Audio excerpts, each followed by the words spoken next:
Bonjour à toutes et à tous. Nous nous retrouvons aujourd'hui dans cette vidéo pour comprendre comment réaliser une critique historique.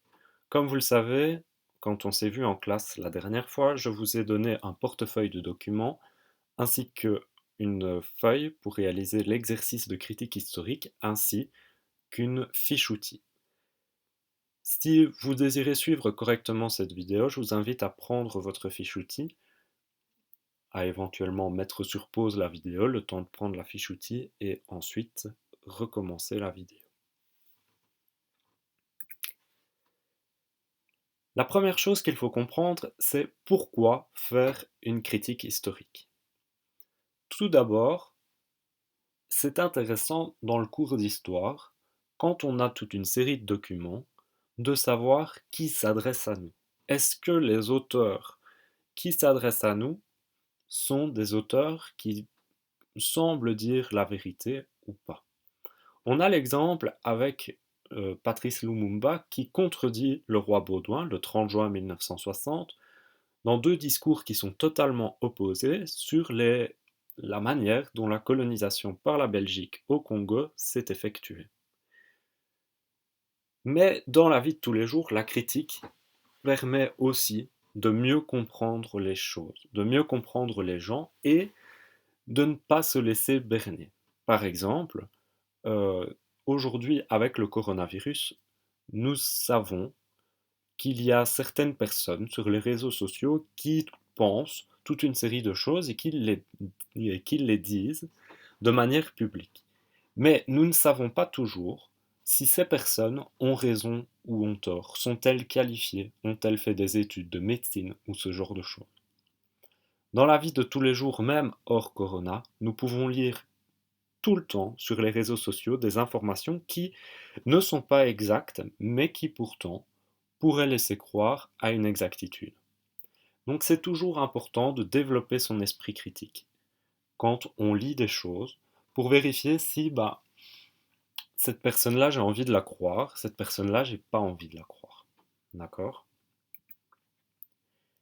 Il y a plusieurs étapes pour la démarche de la critique historique. Il y a trois grandes étapes, mais il y a une chose que vous devez toujours faire de manière préliminaire. Cette chose-ci est l'identification de la QDR, QDR pour question de recherche. Il faudra toujours trouver le sujet, le lieu et les dates qui nous intéressent.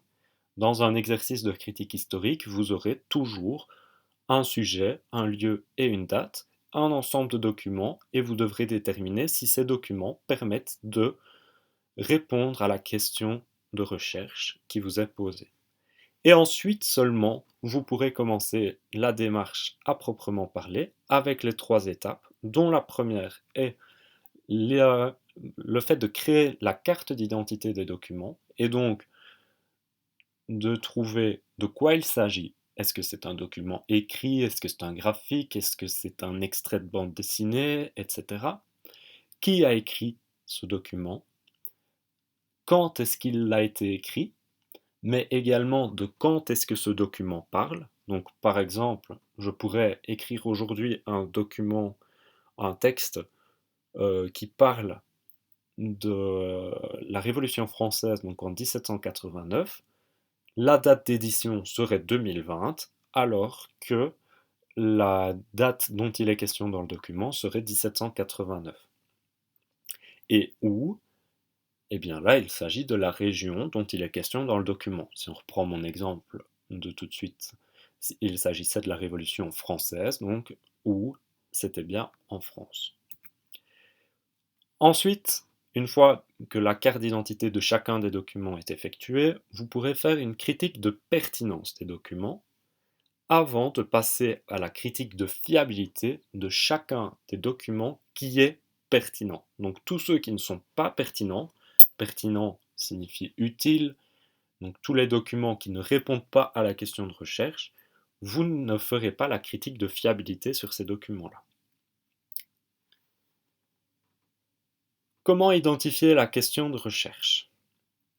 Ici, vous avez une page, la page qui correspond à votre exercice de critique historique, et vous voyez en gras dans la consigne là je le mets en évidence par la flèche, plusieurs choses.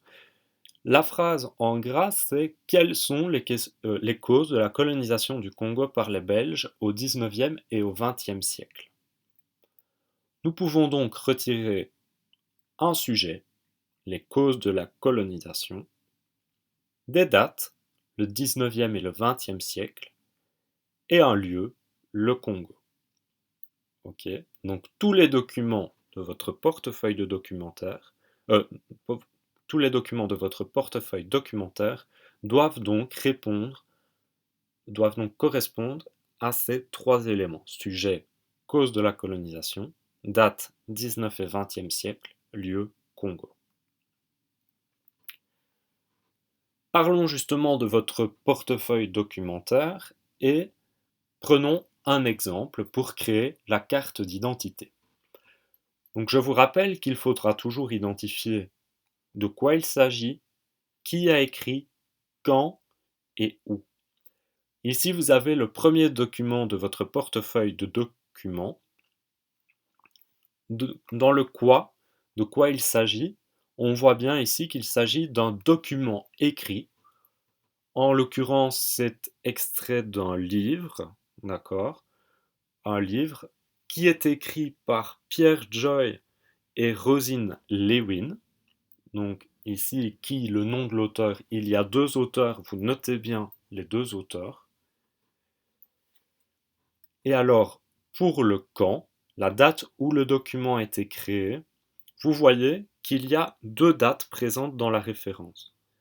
Vous avez Pierre Joy, Rosine Lewin, Les Trusts au Congo, Bruxelles 1961, page 56, cité d'après 500 ans de colonisation au Congo, Cultura ASBL 2012.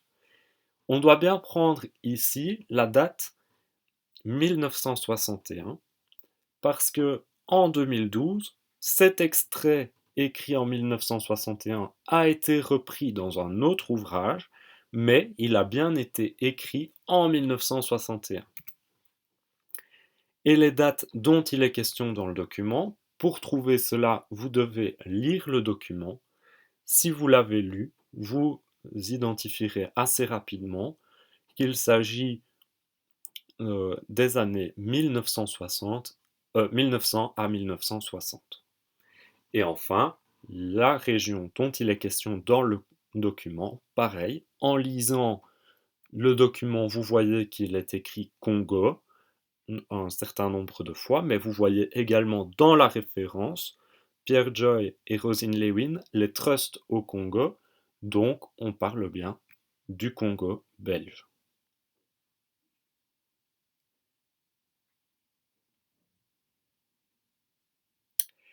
Passons maintenant à l'étape de la critique de pertinence. Nous avons donc déjà identifié un sujet, des dates et un lieu pour notre question de recherche. Et on doit comparer ce sujet au sujet du document, les dates aux dates dont il est question dans le document et le lieu au lieu dont il est question dans le document. Si on reprend un exemple, l'exemple du document A, la consigne nous dit qu'on doit trouver les causes de la colonisation au XIXe et au XXe siècle au Congo belge. Ici, le document A, les causes, il s'agit bien, des causes de la colonisation, d'une cause qui est une cause économique. Le sujet est donc bien validé. Au niveau des dates, on se situe entre 1900 et 1960, au XXe siècle donc, ça correspond bien, c'est donc également validé. Et le lieu, et on parle bien du Congo belge, donc c'est validé. Étant donné que les trois éléments qui nous intéressent, sujet, date, lieu, sont validés, sont bien identiques à ceux de notre question de recherche, on peut considérer que le document est pertinent. Par contre, si on a un document qui parle bien des causes de la colonisation au XIXe et au XXe siècle, mais au Maroc, dans ce cas-là, le document ne sera pas pertinent. Dès qu'on a un des V qui n'est pas présent, donc un élément, soit le sujet, soit la date, soit le lieu, qui ne correspond pas, le document n'est pas pertinent. Une fois la critique de pertinence faite, on peut passer à la critique de fiabilité. Et je répète encore une fois, il ne faut faire la critique de fiabilité que pour les documents qui ont été jugés pertinents, donc que pour les documents qui ont les 3 V. J'ai aussi oublié de préciser que dans votre justification, vous deviez bien noter les 3 éléments, pas uniquement dire que le document permet de répondre à la question de recherche. Vous devez bien rajouter que le sujet du document est bien les causes de la colonisation, etc., etc. Donc la critique de fiabilité pour les documents pertinents, comment est-ce qu'on va faire? Vous voyez sur votre fiche outil qu'il y a un petit tableau avec des raisons de faire confiance et des raisons de vous méfier. On a toute une série de raisons ici. Donc par exemple, l'auteur est compétent, il est historien, professeur, homme politique, etc. Donc on va lui faire confiance. L'auteur est connu, il est un homme politique, roi, journaliste, doit garder une réputation sérieuse, etc. L'auteur est témoin de faits, donc il a vécu les faits et peut donc les rapporter. L'auteur le document est bien rédigé, sans faute et bien écrit. L'auteur semble objectif, il ne donne pas son avis et le but de l'auteur est d'informer. Tout cela sont des raisons qui nous permettent de faire confiance. Attention, cette liste n'est pas exhaustive, donc il y a d'autres raisons qui existent, ce sont simplement les raisons qui reviennent le plus fréquemment. Et dans la méfiance, évidemment, c'est le contraire. Donc, l'auteur n'a pas de compétences particulières, il n'est pas connu, il n'est pas témoin des faits, ce genre de choses. Quand vous faites une critique de fiabilité, c'est toujours intéressant et même important de chercher le but de l'auteur. Donc si on revient sur l'exemple de de Baudouin et de Patrice Lumumba, le but des deux hommes est bien totalement différent. Le but de Baudouin est de s'assurer de bonnes relations diplomatiques avec le Congo, alors que le but de Lumumba est de faire éclater au grand jour ce qu'il considère être la vérité, et lui, il n'est pas trop intéressé par des bonnes relations diplomatiques par la suite. On va reprendre donc un exemple. Ah oui, où trouver les infos sur l'auteur, soit vous en connaissez, donc par exemple, si je vous parle de Baudouin, vous savez qu'il a été roi des Belges.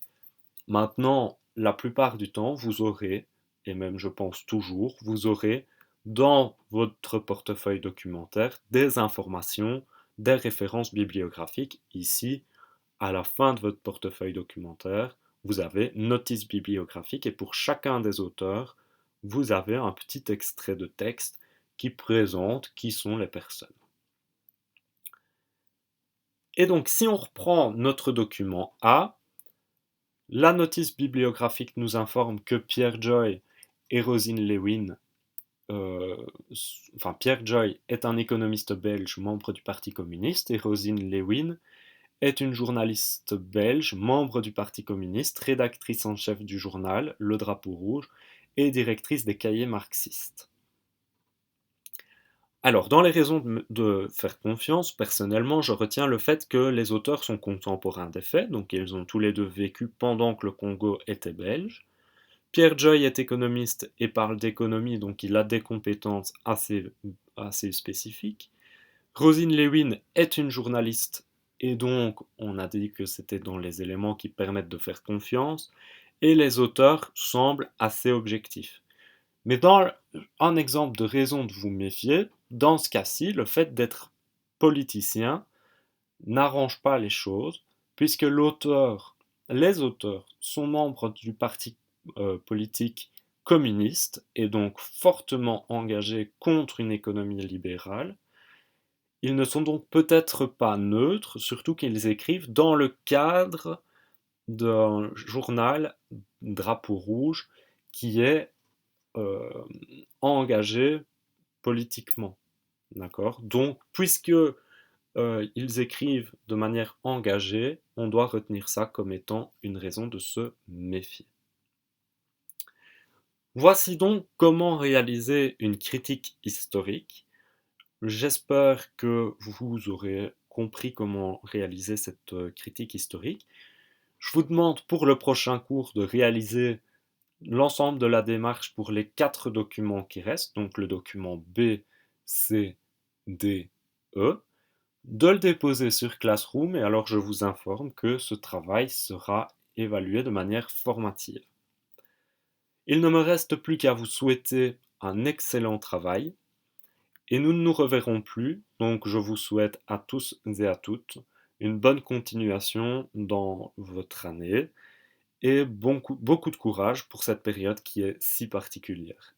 Et d'avance, je vous souhaite de joyeuses fêtes.